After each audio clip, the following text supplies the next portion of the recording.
Hey everyone, it's Dean. Now I've got Glenn Sanford with me, all the way from the US.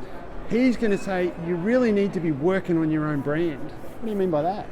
You know, one of the things that, at least in the U.S., what I've noticed is that the top agents and teams really have their own brand that sort of stands apart from the brands that they work underneath Yep. of. And so the more that you can actually create your own brand, whether it be through social, which is one of the easiest ways, through making sure that you've got your obviously all the different things, your Facebook, your Instagram, your LinkedIn, all the social going.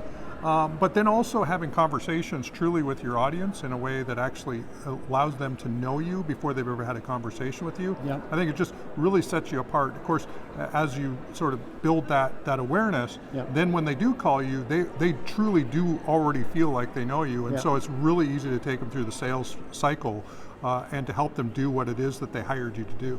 So I always think about the idea that a seller or a buyer, but generally, in Australia it's probably more on it's both, but they hire us to help them do things that are not easy.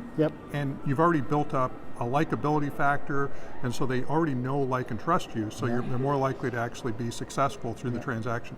And I think it's a bit like when you meet a movie star or something, that you feel like you already know them because you've seen them so many times on the screen. Absolutely. So you become like that movie star in their own backyard. Yeah, so, and it's not tough to do. I mean, you spend a few minutes a day. I mean, just like you're doing like here. What we're doing here.